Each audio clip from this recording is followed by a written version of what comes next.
Eu vou apresentar, então, o Dr. Tiago de Souza. Ele é professor da pós-graduação em saúde da criança e do adolescente, é médico assistente da Unidade de Terapia Intensiva Pediátrica do HC Unicamp, é secretário do Departamento de Terapia Intensiva Pediátrica da Sociedade Paulista, da Sociedade Paulista da Sociedade Brasileira, da Seccional Paulista da Sociedade Brasileira, e também é membro do Departamento de Pediatria da Associação Associação de Medicina Intensiva do Brasil. O Dr. Tiago vai falar sobre nutrição na terapia intensiva pediátrica. Estamos subnutrindo a criança grave, e agradecemos, então, a sua participação, Dr. Tiago.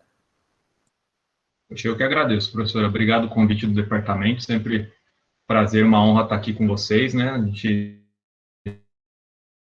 teve oportunidade aí um ou 2 anos atrás, lá no departamento, falando sobre ultrassonografia, né? Acho que quando a gente estava aí começando alguns trabalhos nossos. E agora, à distância, mas acho que é a melhor maneira possível de a gente conversar um pouquinho. Então, vou falar com vocês um pouco sobre nutrição na terapia intensiva pediátrica, e deixo aí uma pergunta no início para a gente tentar responder ao final da palestra aqui, se nós estamos realmente subnutrindo a criança grave. Acho que, para começar o nosso assunto aqui, a gente precisa ter um pouco a concepção do que é nutrição na terapia intensiva. Todo mundo aqui é pediatra, né, ou a maioria das pessoas que estão participando aqui tem, de alguma forma, um cuidado com a criança. E a gente pensa muitas vezes na nutrição como um processo de crescimento, né, ganho de peso, crescimento. Mas na terapia intensiva, a gente tem uma faceta muito importante da nutrição, que é com relação ao metabolismo e ao reparo tecidual, à recuperação. Então, na terapia intensiva, que é o alvo da conversa aqui hoje, a nutrição deve ser entendida, ou pelo menos deveria ser entendida, como um tratamento, como um fator aí fundamental no processo de recuperação, de cura do paciente. A nutrição na terapia intensiva, ela tem uma série de benefícios nutricionais, mas também não nutricionais. Existem diversas revisões bem interessantes, eu vou trazer aqui ao longo da aula, depois fica gravado, todas as referências. Para quem tiver curiosidade, são textos muito bacanas, muito bons. Aqui eu vou destacar para vocês só, acho que 2 pontos principais da nutrição na terapia intensiva, que é com relação à regulação imunológica e inflamatória. Você alimentar seu doente grave no momento oportuno e de uma maneira adequada, vai reduzir o processo inflamatório, você vai fazer uma modulação da resposta imunológica, você vai fazer um estímulo do GALT ou do MALT, né, que é o tecido linfóide associado à mucosa ou ao intestino, que é um dos maiores tecidos, dos maiores tecidos que a gente tem imunológicos no organismo, está associado ao TGI. Então, o mandado vai estimular esse tecido e vai manter a integridade do trato gastrointestinal e, com isso, reduzindo alguns desfechos importantes, como mortalidade e infecção. E a gente precisa saber que a desnutrição é, sim, um problema muito grave na UTI, né? Então, uma grande porcentagem dos pacientes varia bastante na literatura, mas varia em valores altos, né? Principalmente nos países subdesenvolvidos, como o caso do Brasil, em algumas regiões do Brasil. A gente vê desnutrição já na internação em cerca de 18 a 45, quase 50% dos pacientes. Isso na entrada. Se o paciente não tiver desnutrição na entrada, ele ainda tem um risco grande de desenvolver durante a internação. E isso está relacionado a alguns desfechos muito graves que devem ser combatidos, tanto na terapia intensiva pediátrica como no adulto. O adulto tem uma quantidade muito maior de estudos e evidências, e eles dão talvez uma atenção de uma maneira até paradoxal, porque o pediatra é um profissional muito atento com esse tipo de problema, mas na terapia intensiva, o que eu vejo é que o pessoal que trabalha com adultos estão mais incisivos, né, na terapêutica nutricional do que estamos na pediatria, talvez pela escassez ainda de trabalhos. Mas nós já temos alguns estudos mostrando uma relação entre desnutrição, com tempo de ventilação mecânica, com tempo de internação e aumento de mortalidade. Esse gráfico que está aqui é um trabalho muito bacana, muito elegante, feito pelo grupo de Santa Catarina, um trabalho nacional, a primeira autora é a Rafaela Grippa, foi publicado no Nutrition, e eles observaram que, avaliando o Z-score para a área do membro superior, você teve as pacientes que tinham Z-score menor que -2 ficaram muito mais tempo em ventilação mecânica. Então, observe só, uma monitorização nutricional muito simples, né, feito com uma fita métrica a prega triceptal, algo que pode ser feito por um nutricionista facilmente, né, treinado, habilitado, você consegue fazer uma monitorização do seu paciente e tentar discriminar um desfecho importante. E é importante, então, como eu disse, que o adulto dá, né, paradoxalmente, o adulto, uma vez na UTI, deu uma importância maior do que nós damos atualmente na pediatria, para a nutrição na UTI, a criança é um paciente muito mais suscetível a disfunções nutricionais do que o paciente adulto. Observa aqui na tabela 1, que existe uma diferença marcante com relação à reserva proteica nos diferentes faixas etárias aqui, em neonatos, crianças e adultos. Enquanto a reserva de carboidrato ou a reserva de gordura não muda substancialmente, a de carboidrato nem muda. Mas a reserva proteica é muito maior no paciente adulto do que no neonato, mostrando aí, então, uma maior suscetibilidade da criança em relação ao adulto para disfunções nutricionais. E também é importante a gente ressaltar que a criança tem um gasto energético e um metabolismo proteico aumentado em relação ao adulto, né? Então, a necessidade proteica da criança em relação ao adulto é quase 3 vezes maior. E a necessidade energética é cerca de 4 vezes maior. Então, são pacientes muito suscetíveis a disfunções nutricionais dentro da UTI, e a gente precisa estar atento com isso. A gente tem um guideline muito bom, que é o da ASPEN, de 2017.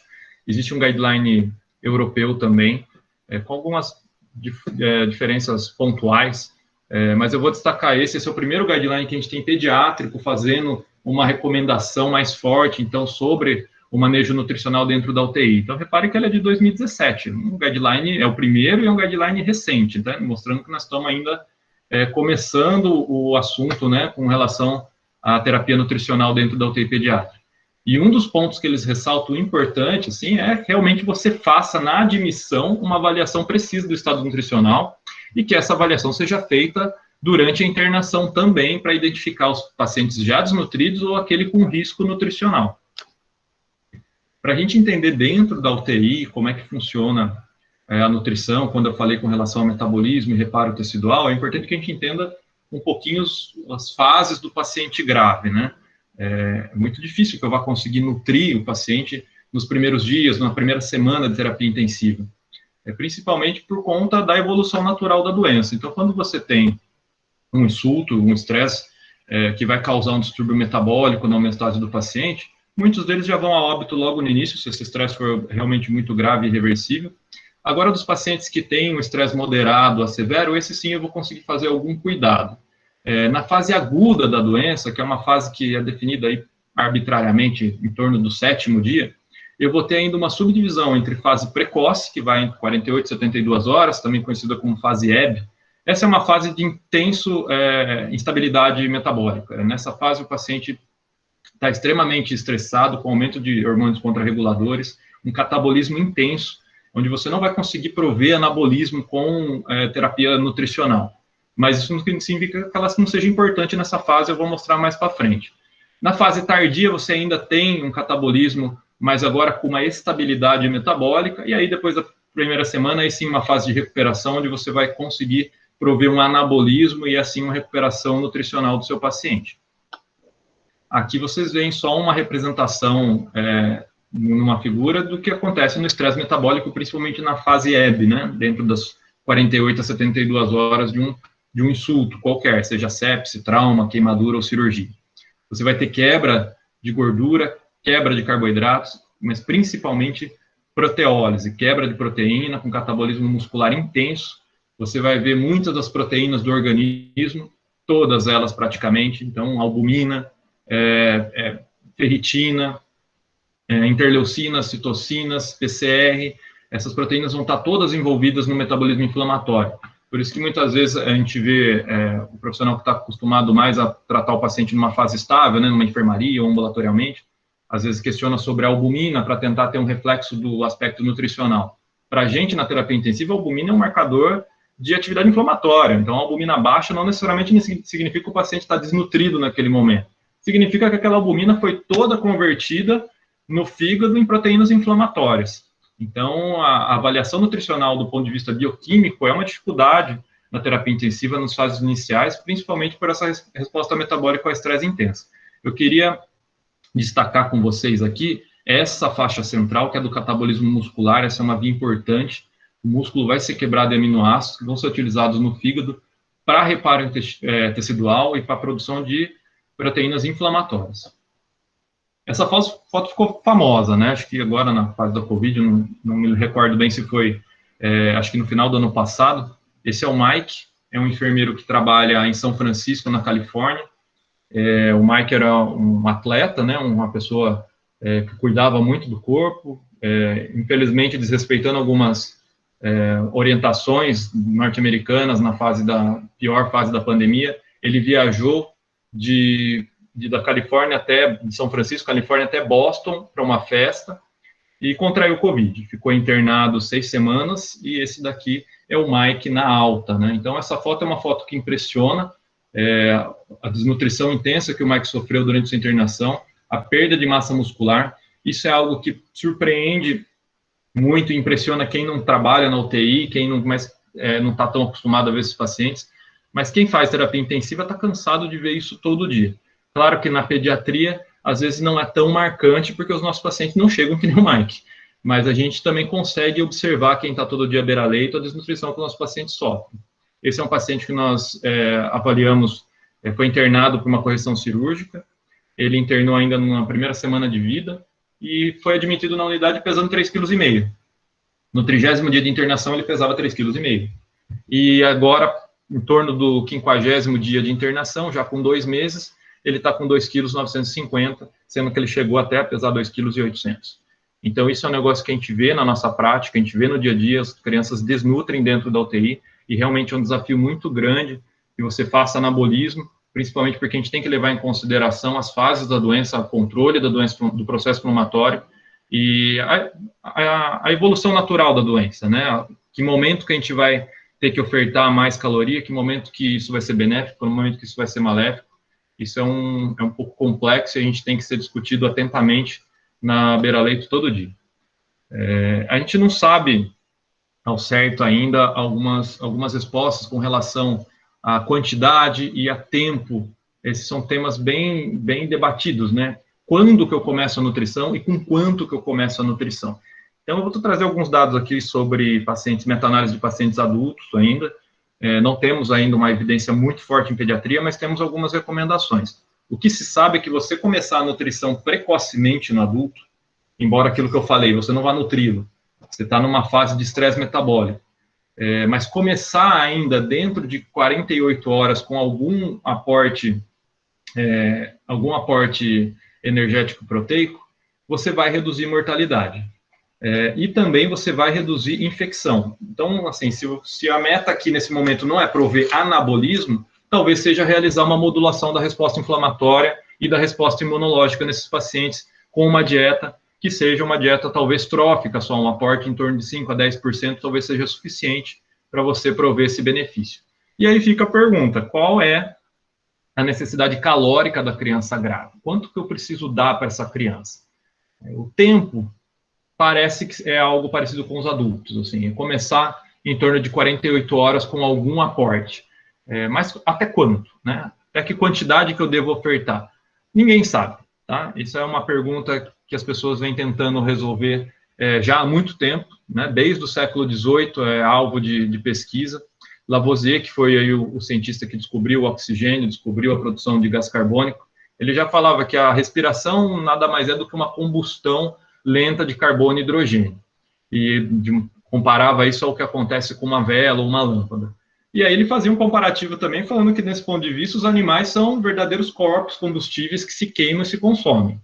Então, as pesquisas feitas naquela época, principalmente com Lavoisier e Laplace, eles já visavam tentar identificar a quantidade de produção de calor pelo organismo, né? Não necessariamente o corpo humano, mas um organismo.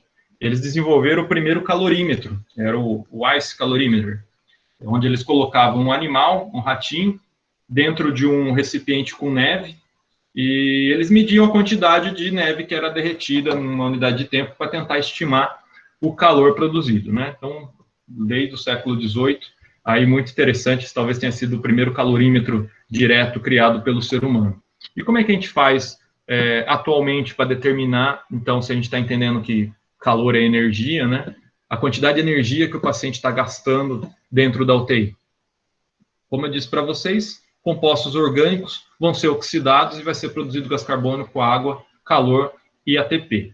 Se eu conseguisse medir diretamente o calor, eu estaria fazendo calorimetria direta, que é algo completamente impraticável. O que eu consigo fazer na beira do leito é tentar avaliar o consumo de oxigênio e a produção de gás carbônico, né? E com isso, através de fórmulas e aparelhos específicos, derivar a quantidade de energia gasta pelo paciente em repouso dentro de uma unidade de terapia intensiva. Isso seria a calorimetria indireta. Calorimetria indireta é um equipamento, infelizmente, muito pouco disponível. É um equipamento caro, mesmo nos países desenvolvidos, é difícil você ter acesso a ele. Você pode fazer essa análise em pacientes intubados, mas também há a possibilidade de você fazer essa análise em pacientes fora da ventilação mecânica. Então, você liga o aparelho, nos pacientes de ventilação mecânica, no circuito do ventilador, ou nos pacientes que estejam em respiração espontânea, através de um capuz. Observem aqui, então, num paciente adulto, né, você coloca o capuz onde você consegue averiguar a quantidade de oxigênio consumido e a quantidade de gás carbônico produzido. Existem também esses dispositivos para crianças, tá? Aqui no Brasil, eu nunca vi, não conheço um serviço que dispõe dessa tecnologia aqui de calorimetria indireta em pacientes não intubados. E aqui, um dado interessante, um trial publicado no New England com pacientes adultos, onde ele fala, tá, então você consegue medir a quantidade de energia que o seu paciente precisa. E será que tem diferença, então, eu dar mais do que ele precisa, menos do que ele precisa, ou o que ele precisa? Tem uma série de trabalhos adultos tentando avaliar isso. Esse aqui, especificamente, foi um randomizado, envolvendo quase 900 pacientes adultos em terapia intensiva, onde ele avaliou a diferença entre os grupos, onde um recebeu a nutrição habitual, como é feito naturalmente dentro da terapia intensiva, e no outro ele fez uma subnutrição, né, um underfeeding permissivo, onde os pacientes receberam em torno de 50% do aporte energético que era necessário. O aporte proteico foi mantido igual nos dois grupos, mas um grupo recebeu quase metade do que era preciso de energia e o outro recebeu a dieta padrão. Eles não encontraram nenhuma diferença com relação à mortalidade, tempo de ventilação, tempo de internação ou infecções. Então, esses são dados interessantes que fazem a gente refletir bastante, assim, será que realmente a energia é um algo tão importante a ser perseguido dentro da UTI? Será que ele vai mudar substancialmente os desfechos? O que nós temos em pediatria, né? Pouquíssimos estudos, mas com resultados bem interessantes. Esse da Pediatric Critical Care Medicine avaliou 17 pacientes submetidos à cirurgia de Norwood. A cirurgia de Norwood é uma correção cirúrgica de pacientes com hipoplasia do ventrículo esquerdo. Então, são pacientes com ventrículo único, uma cirurgia grande, um pós-operatório complexo, onde você imagina que eles vão ter um gasto energético absurdo no período pós-operatório. E, para nossa surpresa, o que a gente verificou nesse trabalho é que até o terceiro dia de internação, a quantidade de energia que esses pacientes gastavam era 40% do que era esperado. E por que isso acontece? Isso acontece porque a terapia intensiva vem avançando muito, né? E principalmente com relação às anestésicas, sedação, é algo que a gente avançou muito nos últimos anos. Então, nossos pacientes não gastam mais, ou, na verdade, não sei se dizer que mais, porque nós não temos trabalhos antes, mas imaginamos que hoje em dia eles gastam menos energia sendo sedados, recebendo uma analgesia eficiente, suporte ventilatório. Então, reparem que, na verdade, nesses pacientes, você não consegue, as barras achuradas aqui, elas representam a quantidade de energia ofertada. Então, repare que você, claro, assim que chega o paciente, você não consegue dar uma nutrição adequada, ele não tem condição hemodinâmica para isso. E ao longo dos dias, você vai aumentando a quantidade de dieta que você vai ofertando. No terceiro dia, você está ofertando mais do que ele está gastando. Você está fazendo aqui no terceiro dia algo que é chamado de overfeeding e que também está sendo alvo de PCST, está relacionado a desfechos negativos também. Mas não sabemos muito sobre isso ainda em pediatria, então não dá para falar. Mas foi surpreendente esses resultados. Se você pegar crianças vítimas de TCE, por exemplo, esse é um paciente que a gente vê também desnutrindo a nossa cara de uma maneira muito aguda, né? São pacientes que você imagina que está com um catabolismo, com um gasto energético muito alto. E aqui você observa 13 pacientes que foram vítimas de TCE, e foi avaliado o gasto energético em torno de uma semana, aqui até o 7º dia. Aqui vocês veem na linha mais forte aqui o que seria o gasto energético 100%, né, de gasto energético que seria esperado para esses pacientes. A grande maioria estava gastando menos energia nos primeiros dias do que era estimado, sendo que aí em torno de uma semana, alguns pacientes estavam aqui em torno de 40% de gasto energético. Então, isso fala assim, olha, mas por que ele desnutre tanto, então, na nossa casa, se ele não está gastando tanta energia, né? Talvez o problema não seja energia, talvez o problema seja realmente outro, seja mais especificamente com relação à proteína. Vamos conversar um pouquinho sobre isso daqui a pouco. Agora, tem outros pacientes que sim gastam muita energia. Então, esse é um outro trabalho publicado na Surgery, um trabalho já, acho que 2012, se eu não me engano, já tem um tempo, onde foram avaliadas crianças vítimas de acidente por queimadura, com mais de 40% de área acometida, área da superfície corporal.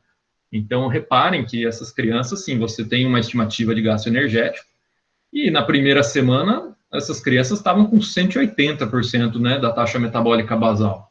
E reparem o que é surpreendente desse trabalho, é que essas crianças foram seguidas por muito tempo. Essas crianças foram seguidas até um ano, e um ano depois, essas crianças ainda estavam gastando mais energia do que a taxa basal estimada para elas. Então, isso chama atenção que o processo metabólico, o estresse metabólico varia de acordo com a criança, varia principalmente de acordo com a patologia, e de forma que a gente não deve esperar que uma fórmula única de terapia de suporte nutricional vá servir para todas, né? Então, talvez seja algo que a gente realmente precise individualizar muito, levando em consideração as características do paciente e da patologia que ele está enfrentando. Esse mesmo estudo avaliou também o balanço proteico. Através de análise química, eles conseguiram observar que os pacientes tinham um balanço proteico negativo com 6 meses, e isso se mantinha em um ano após a admissão hospitalar, após a queimadura. Então, qual que seria a importância do balanço proteico, já que a gente não consegue saber ao certo, por dificuldades técnicas, quanto de energia que o meu paciente precisa, porque eu não tenho à minha disposição calorimetria indireta. Eu tenho fórmulas, e essas fórmulas vocês acabaram de ver nos trabalhos que eu mostrei, elas não são precisas para estimar o quanto que o paciente está gastando de energia, elas são extremamente falhas. Muitas dessas fórmulas adicionavam antes um fator de estresse, imaginando que o paciente dentro da UTI precisaria de uma correção. Hoje em dia já não é preconizado mais o uso desse fator de estresse, porque sabe-se que a maior parte das vezes eles vão estar gastando menos energia do que a fórmula vai estimar, e a gente fica na mão, a gente não sabe ao certo quanto de energia. Mas nós temos uma ideia talvez melhor com relação à proteína. A recomendação da Aspen, do guideline inicial de 2017 que eu mostrei para vocês, é de ofertar pelo menos 1,5 grama por quilo por dia de proteína para os pacientes. Se você ofertar menos que isso, certamente você está ofertando menos do que eles precisam. Se você ofertar mais que isso, talvez você ainda esteja ofertando menos do que eles precisam, porque 1,5 é o mínimo. E aí você vai ter as particularidades de cada criança, de cada patologia.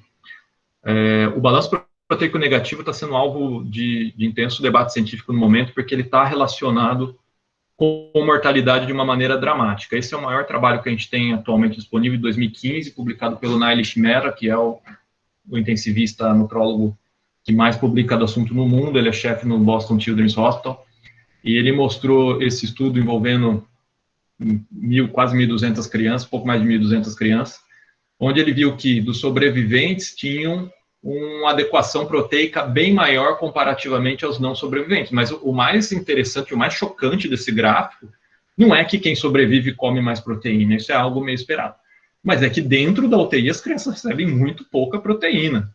32% a média de adequação aqui nos sobreviventes e 12% dos não sobreviventes.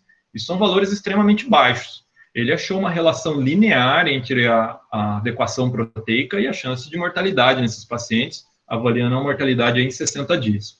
E também ele descreveu algo que a gente já imaginava: pacientes mais graves, ele separou aqui em níveis de gravidade, recebem uma porcentagem muito menor de adequação proteica. Então, repare a barra negra aqui, é menos do que 20% de adequação proteica, e aí você vê que os pacientes mais graves, 20% recebiam menos de 20% de adequação. Tem um outro aspecto muito importante relacionado ao balanço proteico negativo, que eu não vou conseguir me alongar muito aqui, porque seria tema de uma aula específica para isso, mas que é a fraqueza adquirida em UTI. Talvez o termo que vocês tenham ouvido falar, um termo que está sendo modificado, está ficando em desuso, seja a polineuropatía do paciente grave, ou polineuropatia do paciente grave. Atualmente, o termo utilizado é fraqueza adquirida em UTI, em inglês vem essa sigla ICU, AW, que seria Acquired Weakness. Um paciente dentro da UTI, ele precisa sair vivo, mas ele também precisa sair bem, ele precisa sair reabilitado. E o que a gente vê dentro da UTI é que os pacientes saem com disfuncionalidades importantes. Até 50% dos pacientes adultos são acometidos pela fraqueza adquirida em UTI. Isso está relacionado com mortalidade e comorbidade. A fraqueza adquirida em UTI, ela tem dois espectros, né? Um espectro neuropático, mas também um espectro miopático. E aí, talvez, na parte miopática, a nutrição tenha uma influência importante. É uma patologia que pode ser prevenida, mas é uma patologia muito difícil de ser monitorizada, porque você precisaria da colaboração do paciente dentro da UTI para fazer alguns testes de força. Isso no paciente entubado sedado é inviável, e na pediatria, mesmo que ele não esteja sedado ou entubado, ainda você precisa da colaboração da criança, que é algo bem complexo. Mas isso está muito relacionado com qualidade pós-alta, que é um tema também bem importante e meta na terapia intensiva, que esse cara saia vivo e que ele saia muito bem, né, para poder ter uma vida plena. Então, como é que eu faço um manejo nutricional dentro da UTI? O intensivista não consegue trabalhar sem monitorização. Tudo na nossa prática envolve monitorização, seja cardíaca, respiratória, metabólica. Então, para fazer um manejo nutricional adequado, é preciso que eu consiga fazer uma avaliação precisa desse paciente, do estado nutricional dele, é preciso que eu faça uma avaliação do risco, se ele ainda estiver no estado nutricional ok ou já debilitado, qual é o risco dele desenvolver desnutrição. Frente à avaliação inicial, eu preciso traçar estratégias de prevenção, e se for preciso fazer alguma intervenção, é preciso que eu reavalie a efetividade da intervenção realizada. Para tudo isso, é preciso que eu monitorize o meu paciente dentro da UTI. Então, para monitorizar o paciente, a primeira coisa que a gente tem que fazer antes de olhar o paciente é monitorizar o aporte proteico. Já que a energia, a gente já discutiu que é uma dificuldade, talvez a gente não vá ter uma resposta tão breve na nossa realidade do quanto de energia o paciente precisa, a gente sabe que ele precisa de proteína, então eu preciso monitorizar. É muito difícil fazer a criança comer dentro da UTI, por uma série de fatores. Quem trabalha na UTI sabe o tempo que para a dieta toda vez que a criança distende, que a criança vomita, que a criança perde a sonda e precisa de um raio-x, o tempo que o raio-x demora a ser feito, ser liberado até eu checar o posicionamento da sonda, jejum para procedimento, criança que vai ser entubada, criança que vai ser estubada, jejum para exames na radiologia, jejum para cirurgia. A gente está com um problema sério no nosso serviço hoje em dia, talvez um problema de muito tempo. Com relação ao centro cirúrgico, os pacientes chegam a ficar semanas esperando uma vaga no centro cirúrgico e, infelizmente, elas chegam a ficar semanas em jejum, aguardando ser chamado no outro dia e não são chamadas. Então, novamente, no outro dia, liberada a dieta, à noite é suspensa novamente, e com isso vai tendo um prejuízo importante do ponto de vista nutricional. Então, é muito difícil você fazer a criança comer por essa série de fatores. A gente pode e deve checar o quanto que está sendo prescrito, né? É importantíssimo que você cheque, olha, estou prescrevendo a quantidade adequada, mas mais do que isso, é importante checar se ele foi realmente recebido, porque a prescrição é só uma parte. Você vai, prescreve, e às vezes a criança não recebe nem metade daquilo ao longo do dia. Esse trabalho é chocante. É um trabalho feito com pediatria, numa UTI cirúrgica, onde foi avaliado o que realmente era recebido pelas crianças.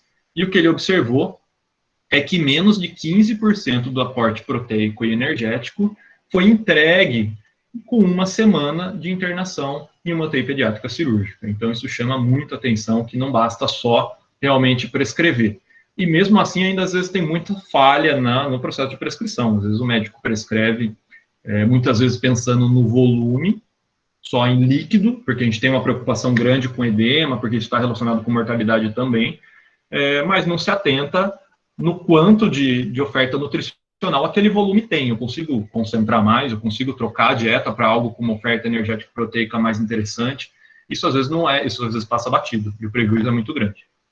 Então, depois que eu monitorizei se eu estou prescrevendo e se a criança está recebendo, é importante monitorizar o estado nutricional beira-leito. E aí, quando você olha essa foto de uma criança na UTI, o que é algo para a gente habitual, você vê uma criança em volta de aparelhos, né, fica quase inacessível, você vai pensar como é que eu vou avaliar essa criança do ponto de vista nutricional. Realmente é um desafio, é difícil, muitas vezes o que a gente tem na mão para usar é o peso.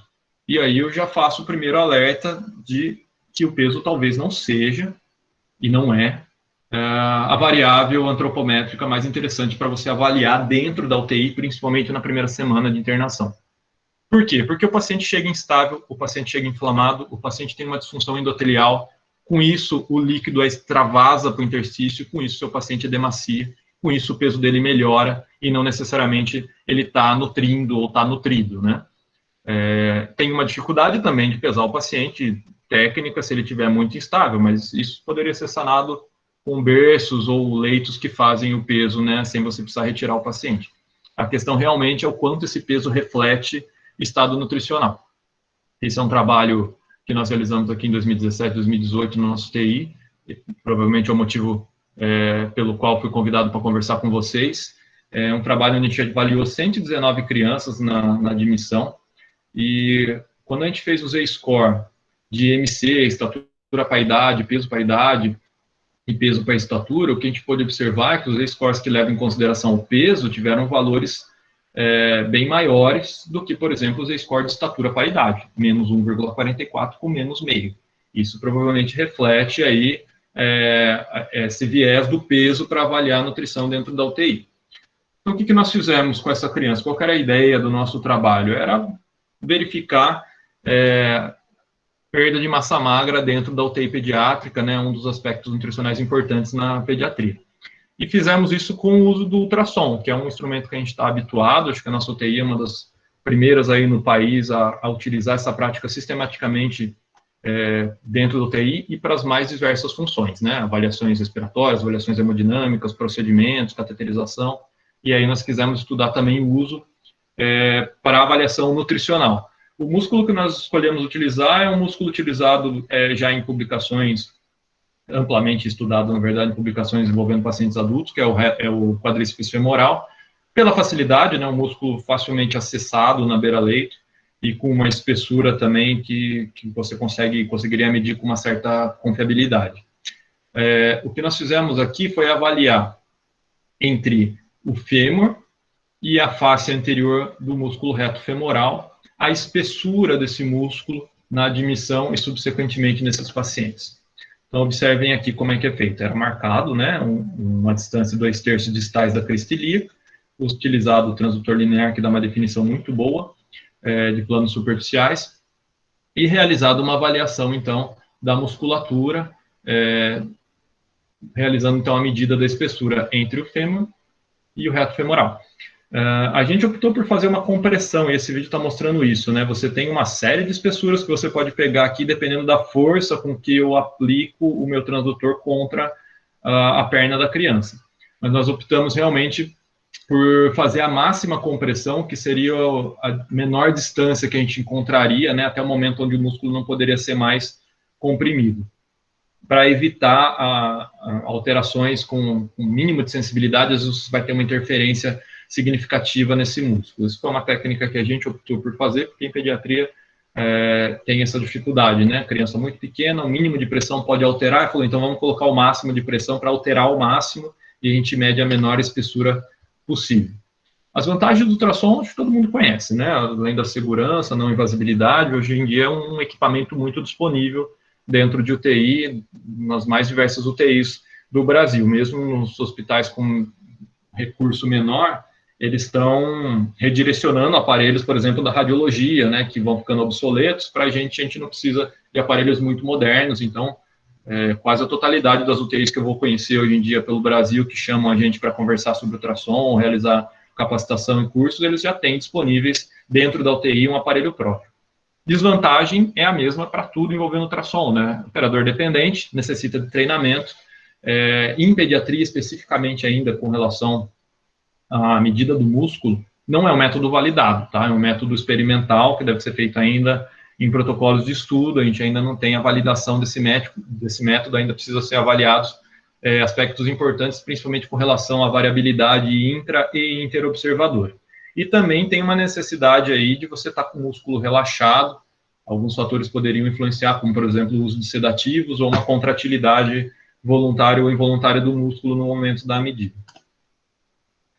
Mas, enfim, o que nós achamos, então, com relação ao quadríceps femoral das nossas crianças? Nós vimos que, na admissão, a espessura média do quadríceps femoral foi de 0,65 centímetros, e no 7º dia isso caiu para 0,56. Esse é um grupo de pacientes que ficaram internados dentro daqueles 119, 55 permaneceram internados até o 7º dia. 32 permaneceram até o 14º, e aí o que pôde ser observado é que do 7º ao 14º não houve aí uma redução tão significativa quanto na primeira semana. Então, se isso fosse sair na matéria do jornal, provavelmente seria algo parecido com isso daqui, né? Crianças internadas na UTI pediátrica do HC da Unicamp perderam 13% de espessura do quadríceps femoral na primeira semana. É quase que 2% por dia. E tudo bem, eu estou medindo quadríceps femoral, mas imaginem a repercussão dessa perda muscular em outras regiões do corpo, como, por exemplo, o diafragma. Um paciente que está em ventilação mecânica, está entubado, e você precisa de uma dinâmica adequada de caixa torácica para permitir uma extubação. Isso certamente, se estiver ocorrendo, e tem trabalhos em pediatria mostrando medidas de espessura diafragmática com ultrassom, mostrando que isso também acontece no diafragma, isso pode ter um prejuízo ainda maior. Uma representação gráfica só do que aconteceu com os nossos pacientes, então mostrando aqui do T0 para o T1, né, da admissão ao 7º dia, e do 7º ao 14º. Tiveram outros estudos envolvendo crianças semelhantes, tá, ao nosso, com algumas diferenças com relação à técnica utilizada na ultrassonografia, mas esses estudos também mostraram uma redução aí em torno de 8 a 10% do quadríceps femoral, tá? O que ainda precisa ser mais estudado é a concordância intra- e interoperador, que alguns estudos acharam alta, outros estudos acharam já uma concordância baixa intraoperador. Mas tudo bem, se o ultrassom ainda tem coisas para serem estudadas, né, se não é um método que nós temos disponíveis, a gente precisa saber se funciona.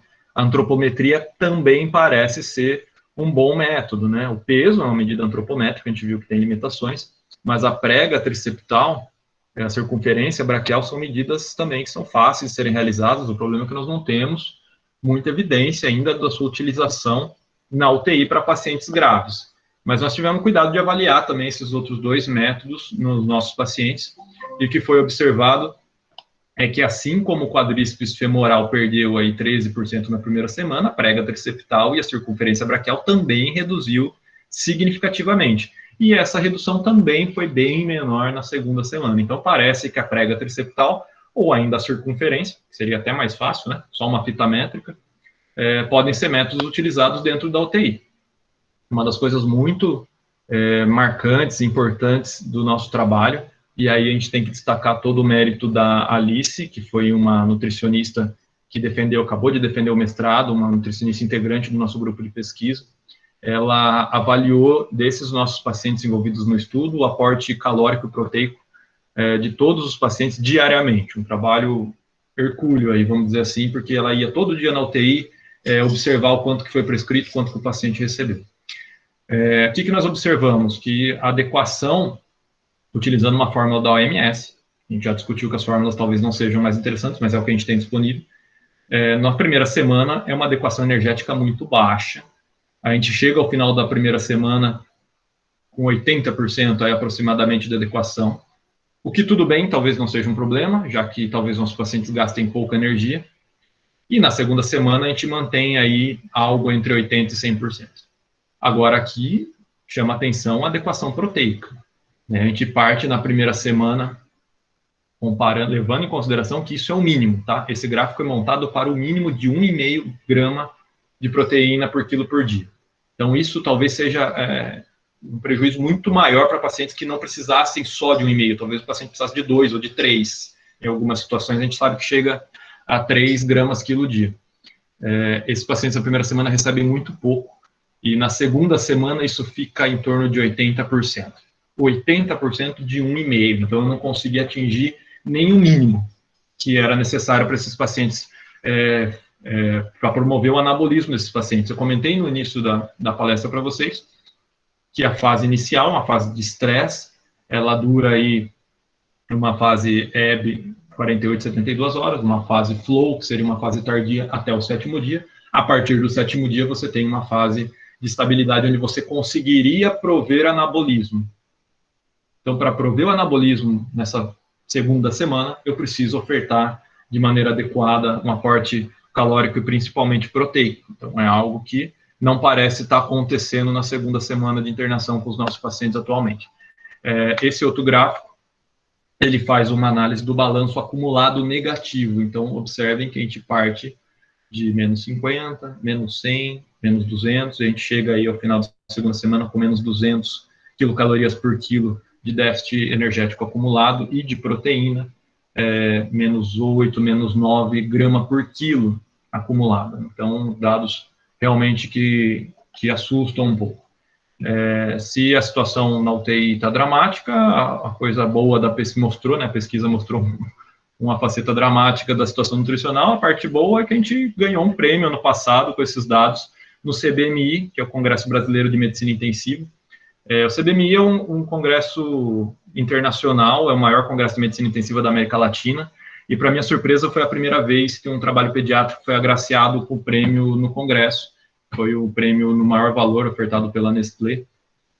Então foi uma satisfação muito grande, eu não sabia que era a primeira vez, então foi uma felicidade para a Unicamp, que foi a UTI pediátrica que primeiro conseguiu um prêmio num congresso de medicina intensiva, onde praticamente a grande maioria dos trabalhos e da grade é feita voltada para pacientes adultos, né? A gente tem uma participação, mas a nossa porcentagem em relação ao adulto é uma porcentagem muito menor.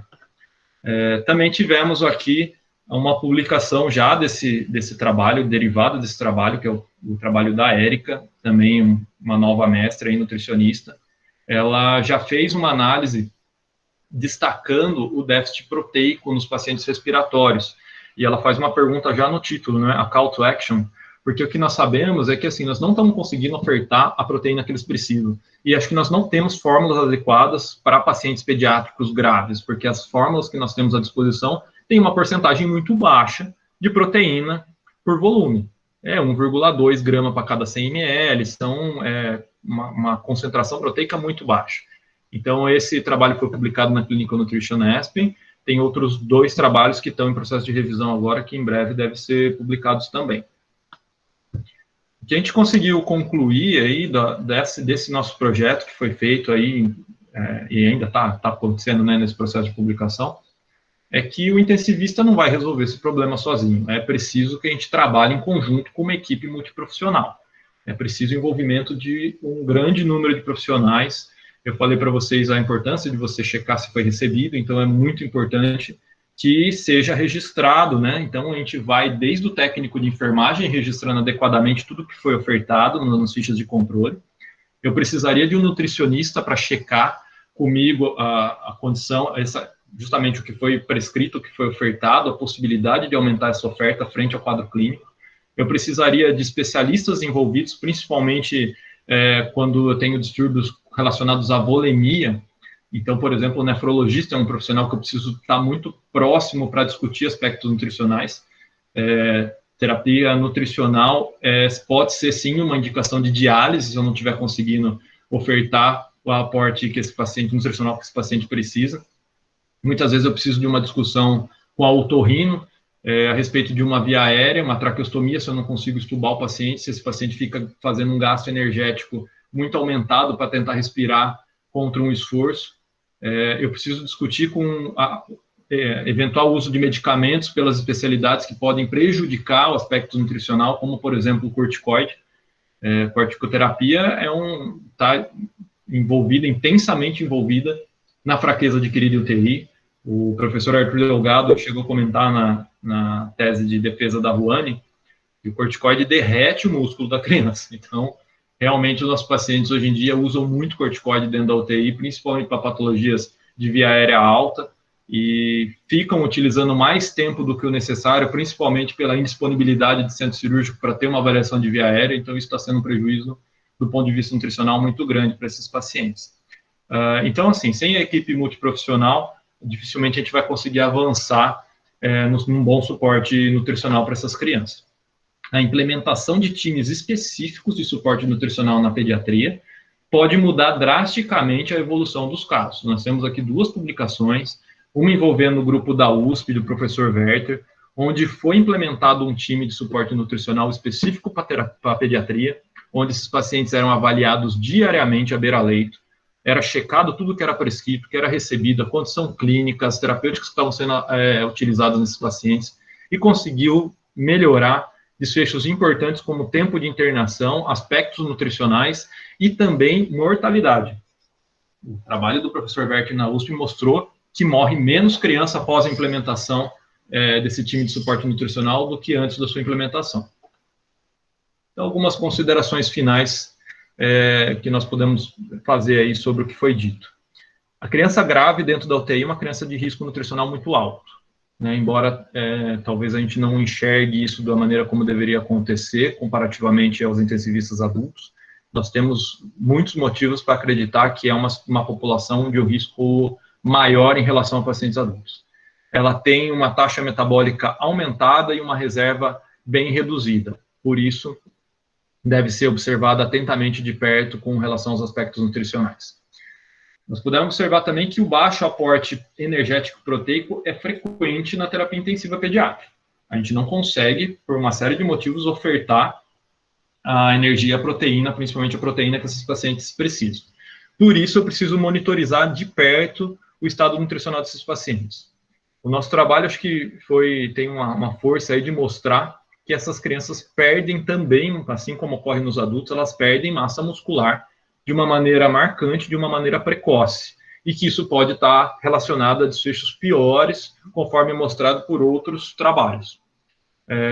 Então, a preservação da massa muscular e a manutenção do balanço do balanço proteico, já que o energético é uma dificuldade, e talvez não seja o mais importante, ela deve ser, sim, uma das metas mais importantes na nutrição dentro da terapia intensiva pediátrica. Então, para responder a pergunta inicial da aula, estamos subnutrindo a criança grave? Parece que sim, tá? Eu tenho uma dificuldade de dizer ao certo atualmente, porque claro que esse trabalho impactou em algumas práticas na rotina nossa, né? Acho que hoje, após a análise dos resultados, a gente tem uma atenção maior com o aporte proteico, com o aporte energético. Semana passada, e ontem mesmo eu estava conversando com o Dr. Negrão, o nosso intensivista nutrólogo, sobre o uso de módulos proteicos, uma suplementação proteica dentro da UTI, que é algo que a gente não faz habitualmente, porque é algo que a gente não tinha disponível. E recentemente, eu pesquisando na internet, nas marcas, né, a indústria que faz a produção de dietas nutricionais para pacientes internados, nós temos já à disposição módulos proteicos, whey, né, derivado de proteína do soro do leite. Esses módulos estão sendo utilizados em pacientes adultos, mostrando resultados muito interessantes com redução de mortalidade.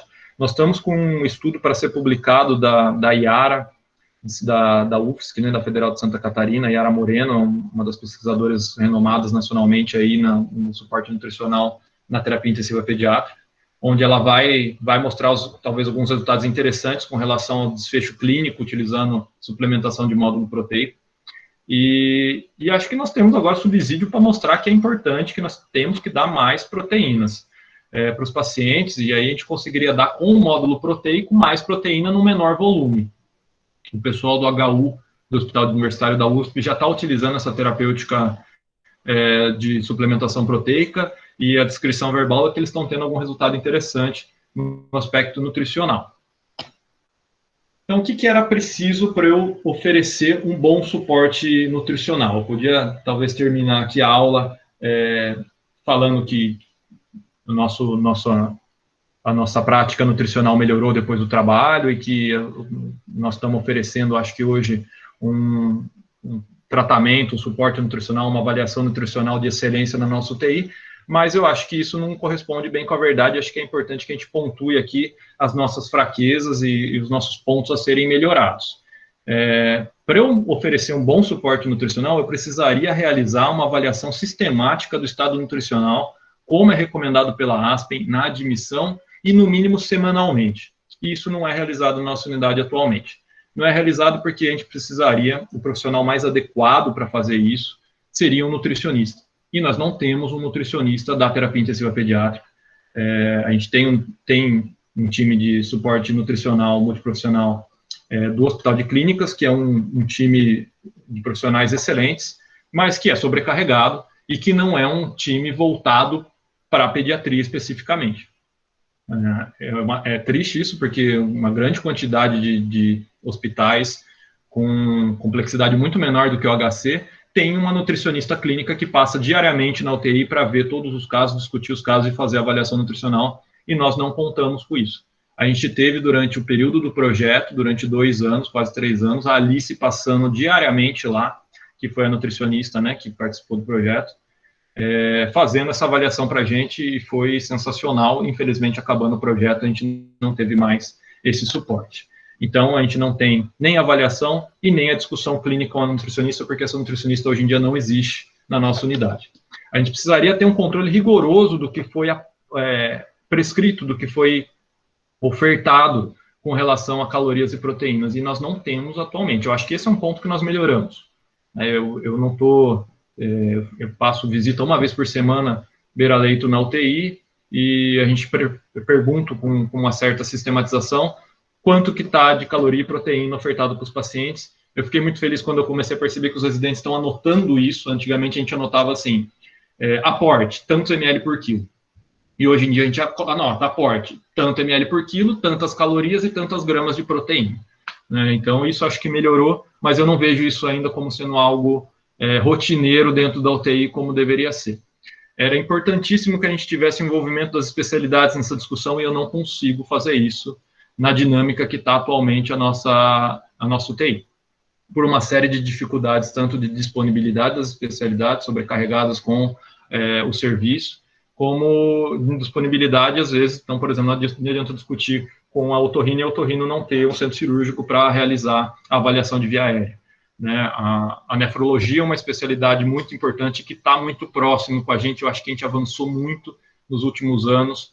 A gente tem o Dr. Cássio, a doutora Lilian, são profissionais que estão muito próximos da gente. Eu acho que essa é uma especialidade que agregou muito na UTI. A gente conseguiu realizar recentemente hemodiálise num paciente com uma dificuldade técnica muito grande pelo tamanho dele, né, um lactente de 3,5 kg, que ficou uma semana fazendo hemodiálise, e a gente acha que ele teve um benefício muito grande, principalmente do aspecto nutricional, porque nós decidimos que nós não íamos restringir dieta desse paciente, que nós íamos dar o que ele precisava, e que, se fosse preciso, tiraria líquido com terapia de substituição renal. Isso foi feito, e eu acho que o resultado foi muito bom para a criança. O que nós temos hoje em dia, e que tem que ser ressaltado, é uma equipe de nutrologia de excelência, de referência nacional. O Dr. Negrão, além de ser intensivista, está com a gente lá, ele chefia essa equipe, e os casos que a gente identifica dentro da UTI com um caso de risco maior, de uma situação clínica específica, nós discutimos com ele, e aí é feita a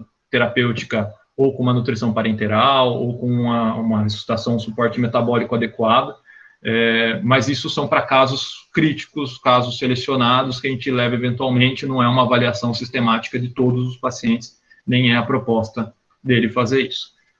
Então, não quero terminar, tá? Peço desculpa se alguém acha que eu estou terminando de uma maneira pessimista. A gente, particularmente, acho que a UTI, o intensivista, por definição, é um profissional um pouco inconformado. Acho que ele nunca está contente, principalmente porque ele sabe que ele não consegue melhorar as coisas sozinho. A gente depende dos outros para poder oferecer um suporte melhor para as crianças. Eu dependo de recursos tecnológicos na minha especialidade, mas eu dependo muito de recursos humanos também. Então, sempre que a gente tiver uma oportunidade, acho que hoje aqui é uma oportunidade, a gente vai estar fazendo um apelo para mostrar que a gente precisa continuar melhorando. Eu acho que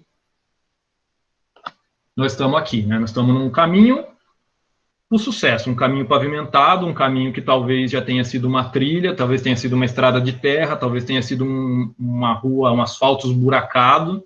Acho que hoje o nosso caminho está quase que uma highway para ser percorrida. Então, a gente precisa continuar para frente. Assim, acho que hoje está mais fácil, mas o caminho para o sucesso ainda está longo. Acho que era isso que eu queria falar para vocês. Espero que vocês tenham gostado, que tenha sido elucidativo. Obrigado pelo convite novamente.